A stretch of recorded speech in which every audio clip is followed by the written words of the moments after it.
বছরের পর বছর ধরে পড়ে আছে নিলামযোগ্য হাজার হাজার কন্টেইনার, যা এখন মাথা ব্যথার কারণ হয়ে দাঁড়িয়েছে চট্টগ্রাম বন্দর ও কাস্টমসের।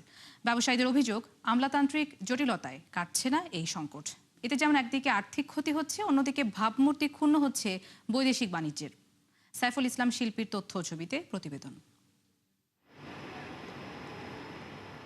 উন্মুক্ত পদ্ধতিতে প্রতি মাসে ২০ থেকে ৩০ কন্টেইনার পণ্য বিক্রি করে চট্টগ্রাম কাস্টমস হাউস। কিছু বিক্রি হয় অকশনের মাধ্যমে।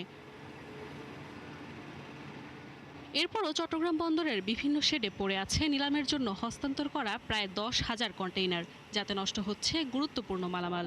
এই কন্টেইনারগুলো যখন অকশন হচ্ছে, পাশাপাশি আবার নতুন কন্টেইনার এখানে অকশনের জন্য প্রস্তুত হচ্ছে। সো আলটিমেটলি চট্টগ্রাম বন্দরে একটা এই অকশনেবল কন্টেইনারের জট থেকেই যাচ্ছে। কাস্টমসের তথ্য অনুযায়ী গেল ১.৫ বছরে ৯৮৮টি খালাস হলেও একই সময়ে নিলামের তালিকায় যুক্ত হয়েছে আরও কয়েকশো কন্টেইনার।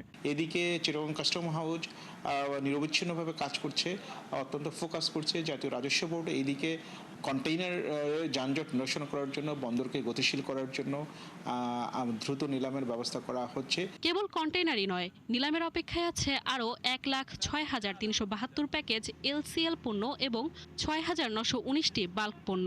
যদি সত্যের পণ্য যেহেতু আছে, প্রায় ক্ষেত্রে আমদানিতে বিভিন্ন সত্য আছে, সত্যগুলো কাস্টম কর্তৃপক্ষ যদি প্রতিপালন করে টেন্ডার করে, তাহলে আমার মনে হয় না ১৫ দিনের অধিক কোনো মাল থাকবে। শিপিং কোম্পানিগুলোর দাবি, দীর্ঘদিন বন্দরে পড়ে থাকা এসব কন্টেইনারের কারণে বিপুল আর্থিক ক্ষতি হচ্ছে। আমাদের শিপিং কোম্পানির হিউজ পরিমাণ অ্যাসেট এখানে আটকে আছে এবং যেই কন্টেইনার ভ্যালু সেটাই টোটালি স্ক্র্যাপ হয়ে যাচ্ছে।